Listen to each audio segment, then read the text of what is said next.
கிருஷ்ணகிரி அருகே 12 வயது தனியார் பள்ளி மாணவி பாலியல் வன்கொடுமை செய்யப்பட்ட வழக்கில் மேலும் ஒருவர் கைது செய்யப்பட்டுள்ளார். என்சிசி முகாமில் 12 வயது தனியார் பள்ளி மாணவி பாலியல் வன்கொடுமை செய்யப்பட்டதாக புகார் அளிக்கப்பட்டது. வழக்கு தொடர்பாக தனியார் பள்ளி ஆசிரியை கோமுதியை போலீசார் கைது செய்தனர். கிருஷ்ணகிரி அருகே 12 வயது சிறுமி பாலியல் வன்கொடுமை செய்யப்பட்ட வழக்கில் மேலும் ஒருவர் கைது செய்யப்பட்டுள்ளார். இதுகுறித்து கூடுதல் விவரங்களுடன் இணைகிறார் எமது செய்தியாளர் பாஸ்கர். வணக்கம் பாஸ்கர், உங்களுடைய கூடுதல் விவரங்களை சொல்லுங்க. வணக்கம். அதாவது கிருஷ்ணகிரி மாவட்டம் பர்கூர் அருகே உள்ள தனியார் பள்ளியில் கடந்த 5ஆம் தேதி முதல் 9ஆம் தேதி வரை தேசிய மாணவர் படை பயிற்சி முகாம் நடைபெற்றது. இந்த முகாமில் 17 மாணவர்கள் அதாவது மாணவிகள் கலந்து கொண்டனர். அந்த மாணவிகள் அனைவரும் பள்ளியில் உள்ள ஆடிட்டோரியத்தில் உறங்கிக் கொண்டு முகாமில் பயிற்சி பெற்று வந்தனர். இந்த நிலையில்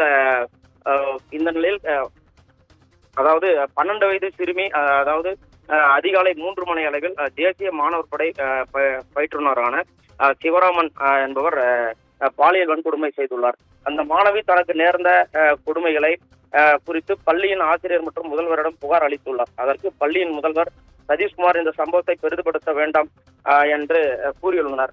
இதனைத் தொடர்ந்து கடந்த 16ஆம் தேதி மாணவி உடல்நிலை பாதிக்கப்பட்ட நிலையில் தனக்கு நேர்ந்த கொடுமை பற்றி தனது பெற்றோரிடம் தெரிவித்துள்ளனர். உடனடியாக மாணவியின் தாயார் தனது மகளை கிருஷ்ணகிரி அரசு மருத்துவக் கல்லூரி மருத்துவமனையில் சிகிச்சைக்கு அனுமதித்து சோதனை செய்த போது மாணவி பாலியல் வன்கொடுமைக்கு ஆளானது தெரிய வந்துள்ளது.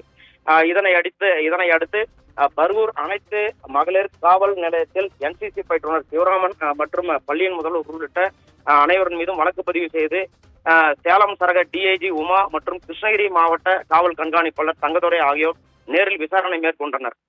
தொடர்ந்து பள்ளியின் முதல்வர் உள்ளிட்ட 7 பேரை கைது செய்து சிறையில் நடத்தினர். இந்த சூழ்நிலையில் சிவராமன் மற்றும் சுதாகர் மற்றும் ஆசிரியர் 3 பேரும் தலைமறைவாக இருந்த நிலையில் இன்று அதிகாலை சிவராமன் அதாவது இவர் நாம் தமிழர் கட்சியின் அதாவது மாவட்ட ஒருங்கிணைப்பாளராக இருந்துள்ளார், செயலாளராக. அதனால் இந்த பாலியல் வன்கொடுமையில் ஈடுபட்டவுடன் நாம் தமிழர் கட்சியிலிருந்து நீக்கப்பட்டதாக கட்சியின் ஒருங்கிணைப்பாளர் செய்தி வெளியிட்டுள்ளார். இதனைத் தொடர்ந்து சிவராமன் என்பவர் இன்று அதிகாலை கோயம்புத்தூரில் தனிப்படை கைது செய்து கிருஷ்ணகிரி அரசு மருத்துவக் கல்லூரியில் அனுமதிக்கப்பட்டுள்ளனர் சிகிச்சைக்காக. மேலும் தற்பொழுது இந்த வன்கொடுமையில் தலைமறைவாக இருந்த முக்கிய குற்றவாளியான முன்னாள் நாம் தமிழர் கட்சியின் நிர்வாகி கைது செய்யப்பட்டதை தொடர்ந்து தற்பொழுது அந்த பள்ளியில் பணிபுரியும் கோமதி என்ற ஆசிரியை கைது செய்யப்பட்டுள்ளார். அதனால் தற்பொழுது கைது எண்ணிக்கை 9ஆக உயர்ந்துள்ளது. மேலும் 13 மாணவிகளும் பாலியல் வன்கொடுமைக்கு ஆளாகியுள்ளது மருத்துவ விசாரணையில் தெரிய வந்துள்ளது. மேலும் இது தொடர்பான விசாரணை தொடர்ந்து நடைபெற்று வருகிறது என மாவட்ட காவல் கண்காணிப்பாளர் தகவல் அளித்துள்ளார். உங்களுடைய விவரங்களுக்கு நன்றி பாஸ்கர்.